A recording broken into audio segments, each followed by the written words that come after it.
Hello. You are listening to the Grieving Parents Sharing Hope podcast. We are here to walk with parents on their unwanted journey of child loss, guiding them to a place of hope, light, and purpose, not in spite of their child's death, but as a way to honor his or her life.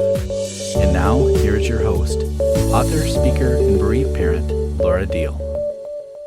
Hi, I am really looking forward to sharing these next two guest episodes with you. My guest has been on this journey for over 2 decades with the loss of multiple children, so she is someone who really understands what this journey is like. Debra Hayes is an author and speaker who understands everyone's journey through mourning and into healing is an individualized process, and it is priceless to connect with someone who gets it. She has many years of corporate experience where she strategized success for individuals and teams. Today, she uses those same skills as she leads and guides those who have experienced major tragedies, deep heartaches, and mind-altering disappointments. So now that you know a little bit about Debra Hayes, let's get to it. Here is the first part of our talk together.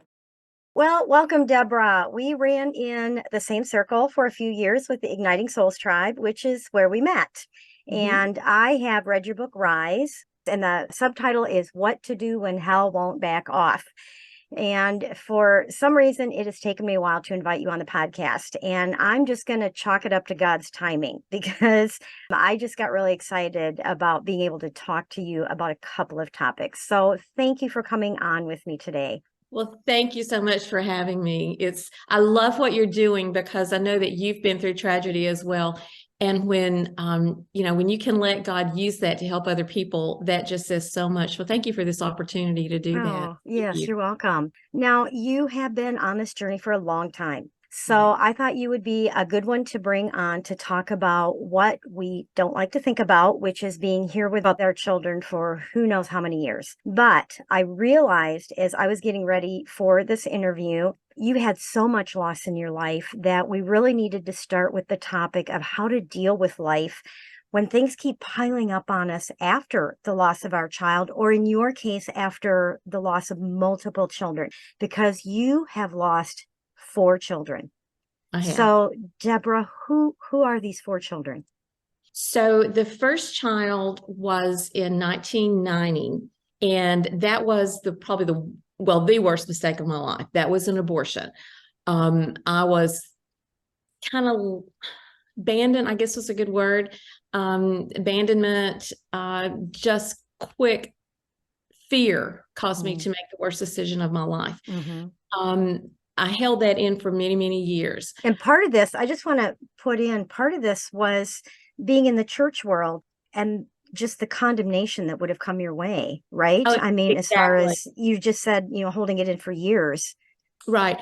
Yeah, I held it in for years because as a church girl, I grew up in the church. And, that is just such a topic that can turn into a judgmental conversation. Or judgmental vibes. But so I felt like I'm the church girl. I can't talk about this. I have to hide it. But, when I did research, when I finally decided, I'm just talking about this because I need healing for it. When I did the research on it, the percentages are staggering with women in the church that have had abortions for, different reasons. And the regret that goes with it, that they're hiding behind that mask because of the fear of judgment. Or the fear of, I have this circle of friends who are not going to accept me if they know this. So there's a lot of women. Every time that I've spoken, even in places that weren't church related, a health symposium, for example, I was speaking and I just touched on the abortion and went on, and I had 2 women come up there and said, I've had an abortion, but I've hid behind it for years. There's so much out there. And that is such a foothold for the enemy to destroy destiny. And I want to talk about that in a little bit. Circle back to that. Who are the other 3 then? The other 3, I was married just shortly after the abortion, and my husband had a 9-year-old son, so he became my stepson. His mom had died with cancer, so he was all mine. And 3 years into the marriage, we had another little boy that was stillborn. 13 months later, we had a little boy that only lived an hour after he was born. And then 3 years after that, my stepson, who was 19 at the time, 2 weeks later would have been 20, was killed in an accident. So within 4 years, we buried all three of the children that I actually had. Wow. So, I mean, that's huge. Now, the title of your book has a very personal significance to you, the initials. And why is that? RISE, R-I-S-E. Yeah, this is the book, Rise, What to Do When Hell Won't Back Off, which was, I call a decade of 1990 the decade of hell, because it was just one right after another. Yeah. But the letters RISE are the initials of all four of my boys, Randall, Isaac, Stephen, and Ephraim. As an author, I know that word is overused. I know there are other books out there, there's songs out there, there's movies, there's TV shows, all that RISE. But for me, I couldn't name it anything but RISE, because that is the initial. Yes. Yes, yes. Now, I love the introduction of your book where you talk about feeling like you were a mole in a whack-a-mole game. Exactly. Yeah, and it wasn't just these four children. I mean, you lost your marriage, your house, you were in financial ruin. I believe your father passed away somewhere in there also. So, do you remember feeling like you couldn't make it? I mean, you just said the 90s was like a decade from hell. Were you suicidal at any point? Absolutely, absolutely. So I felt like right after the abortion, I lost my father. I'm an only child, daddy's girl. So that was kind of like the first blow, the first seed that was planted that was like, maybe I'm getting back for having that abortion.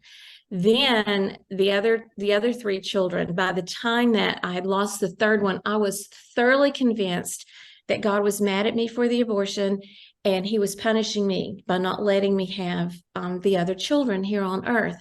Which, if you're in your right mind, you know that that's not true. But when you're not in your right mind, and when you're believing the lies that the enemy is throwing at you, because when you go through loss, their blame is such an entanglement. Yes. And the enemy loves to get in there, and if he can point the blame at you, then you will lose your destiny and you will lose your purpose. So that's exactly where I lived for 10 years. I felt like God was punishing me. Well, when you have no hope, you do start the downhill spiral. So where my healing actually began was the night that I felt I was having suicidal thoughts. I did not try it, but I was laying there in the bed. It was raining outside. There was a storm. I was calculating in my mind how I could take pills and just not wake up, because in my mind, I had more in heaven than I had on earth. My children were there. My father was there. My marriage was not good, so I didn't care if I stayed for that or not. And so in my mind, it was selfish, but I was thinking, I need to be there because that's where my children are. Yes. So that's where I started. I knew, though, at that point, I was at the end. It was either end or begin, because there was no other choice. You were ending it all, or you had to begin with your healing and change your life. So I knew I either had to just take the pills or say a prayer. And at that particular point, I was mad at God. Number one, I think he was punishing me, but I was also mad that, you could have at least left one child here, but no, so that was what was going through my head. But I still had enough foundation in faith and in the Lord that I knew prayer was my only answer. But when I did pray, the only thing that I could get out of my mouth was, God, I can't trust my husband and I don't even like you. That was it. That was it. That's where my healing began, because that's when I first got honest with the fact of, this is who I am. This is my thoughts. This is what you've got to work with, God. I can't pretend anymore. And from that point on, the healing did start. As soon as I got that out of my mouth, that still small voice immediately inside was impressing me that I only need the faith the size of a mustard seed, and I will completely heal you. And so for me, even to think the faith the size of a mustard seed was huge, because I didn't have it. I was mad at God. I was thoroughly convinced not only that he was punishing me, but that I deserved it. It wasn't like I was trying to resist it. Every time something was happening, it would be like, well, I deserve that. Look, I had that abortion, so it was all of that. But then when he said, he didn't just say, I'll heal you, but I will completely heal you. And that is where the healing actually began, is when I got honest and just laid it out. I'm like, okay, God, this is the way I feel. This is what you got. Exactly. I don't even like you, God, but I I don't don't even know like what else to do. Right. Yeah. And if anyone has ever seen a mustard seed, it is teeny tiny. You almost need a magnifying glass to see it. I mean, they are tiny, but Right. you felt like you didn't even have that. I did not. I did not. Number one, I felt God was mad at me. And, I felt like I deserved all the punishment that I got. So I was worthless in my mind. I was never enough for anything. I never had enough. I never measured up because I had had that abortion. Mm. And I opened the door for all of these lies of the enemy to just beat me down and beat me down and beat me down until I truly felt I was worthless. Mm-hmm. Nothing to offer anybody. I want to read something that you wrote. I went from blaming God and being angry at him to carrying all the condemnation and guilt of my bad decisions. I was convinced that God had punished me for the abortion with the death of my 3 sons. My own forgiveness was the hardest to accept. After letting go of my shame and condemnation, I saw God as a loving father and my best friend, and not the thief I had perceived. What was that a process? I mean, it wasn't like something, all of a sudden, something just instantly lifted from you and you could tackle life again. How long did this take? What was this process like for you? It was a long process, and that's one of the biggest deceptions of the enemy, especially for women that have lost children, is that you're going to snap out of it. You are not. You are Hmm. not going to snap out of it. It will always be something that is a part of you. Hmm. And there will always be a piece of your heart that belongs to that child. So it's not something that you flip. It's not a Right. switch that's flipped. Hmm. But God has a very specific healing for every person. Your healing is not going to look like my healing. My healing doesn't look like someone else's healing because I have a different purpose. I have a different Hmm. destiny. But He will take anything that you've gone through, whether it be the loss of a child, whether it be, you went through a season, you just had a bad attitude and you just, Hmm. no one liked you for years, Right. whatever. He will take anything in your life and with his hands, he will design it. He will take what was bad. And Genesis 50 tells us this, if he will take what was meant for our harm and use it for our good. Hmm. It's like he will specifically design your healing for you step by step.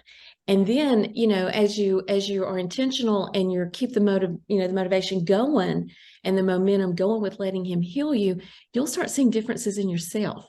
You can't compare yourself to anyone else. You Right. can't compare your healing to anyone else's healing because you're unique in God's eyes and he has a specific purpose and a specific healing pathed out for you.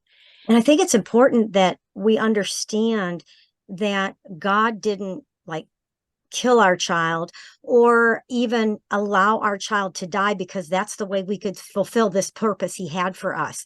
It's the other way around. He knew the number of days our children would have, and he knew how he could in our future, how he could use that. When you were talking, I was picturing that potter's wheel. Mhm. He is the potter, I am the clay, and how it's all based on relationship. I just seeing his hands, just his gentle hands coming down to us as like that mangled piece of pottery on the wheel that he is now reforming and reshaping. And I know years ago, I just remembered this.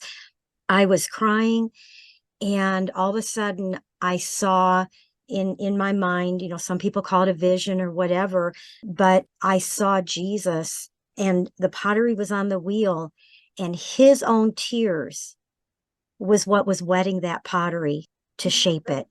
Because, a potter has to keep the clay Right, wet. right. And he was crying for me.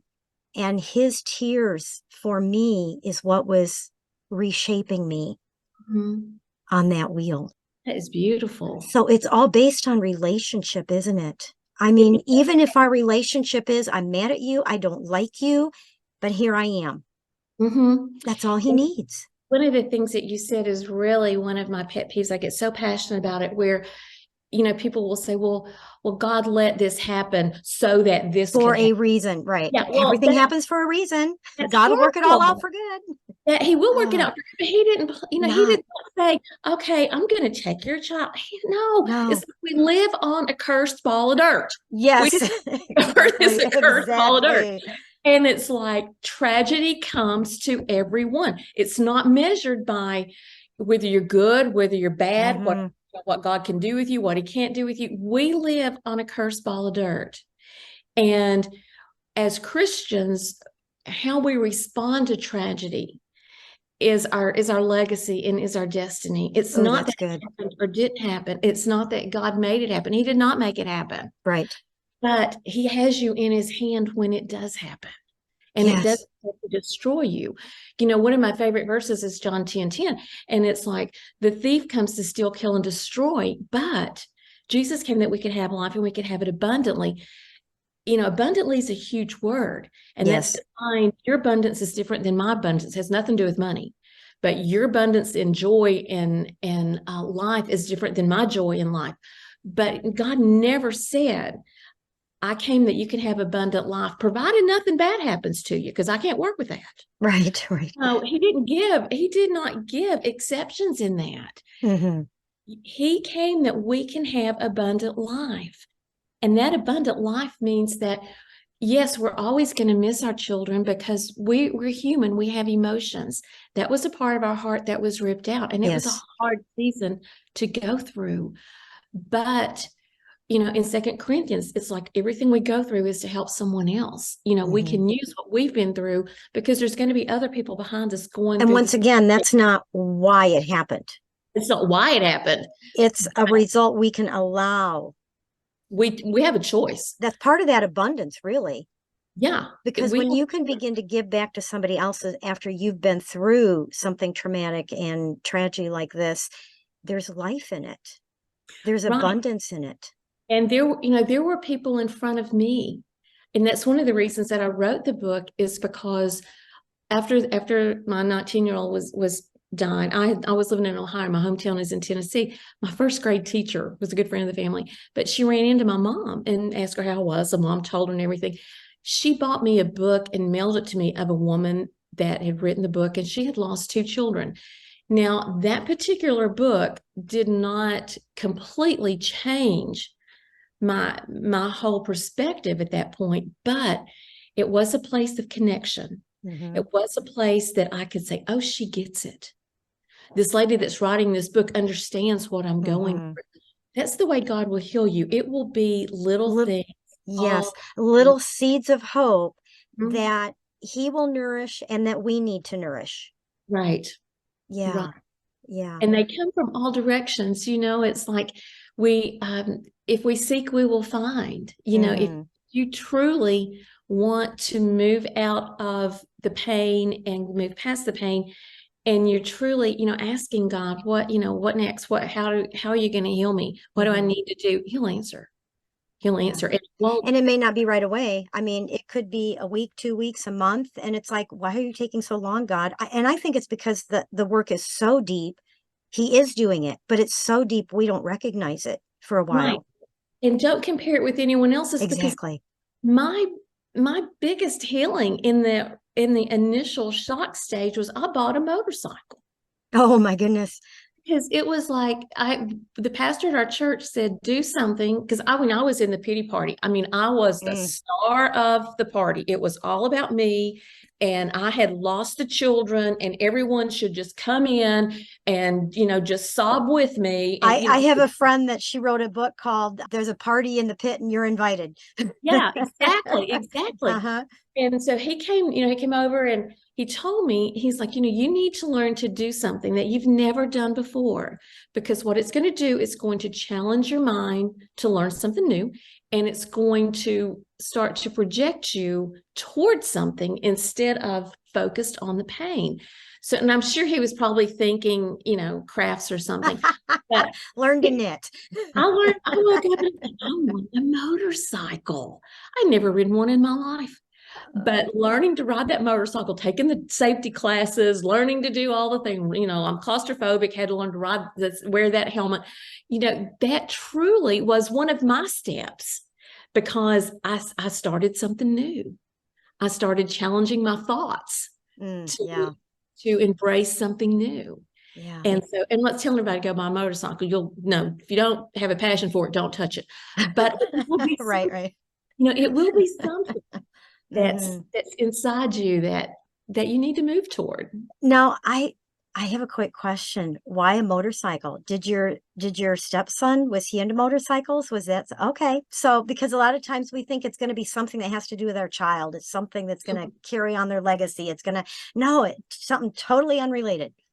I had some friends that had one, and my husband used to have one. So no, we didn't even have one in the family. I Okay. just thought, I want to ride a motorcycle. There you go.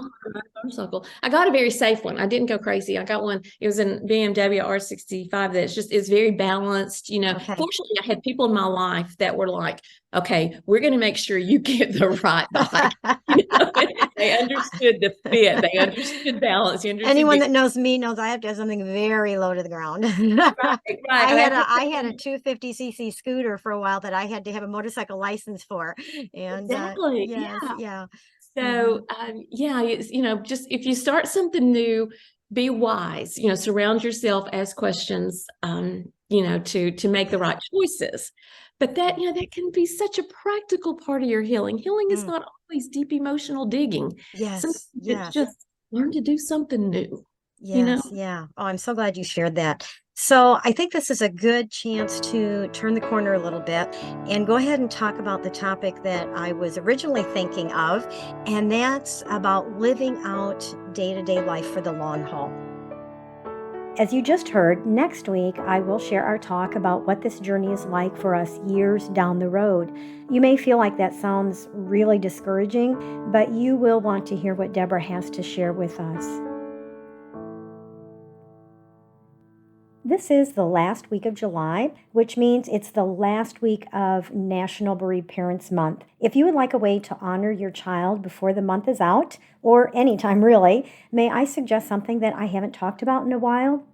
As most of you know, we live in a motorhome full-time, which we call the Hope Mobile. And for only a $100 sponsorship, you can have a heart decal with your son or daughter's name on it and where they were from. It says in loving memory, and then we put your child's name in the middle. There's a choice of colors, and we can connect with you by live video for you to decide where you would like the heart placed. And the love for your child will be on display as we travel across the country. We now have over 120 hearts decorating the Hope Mobile. If you would like to see them, maybe get a little more information about them, or have one made for your son or daughter to go on the road with us, go to gpshope.org/heartdecal, or just go to gpshope.org and click on the Donate tab.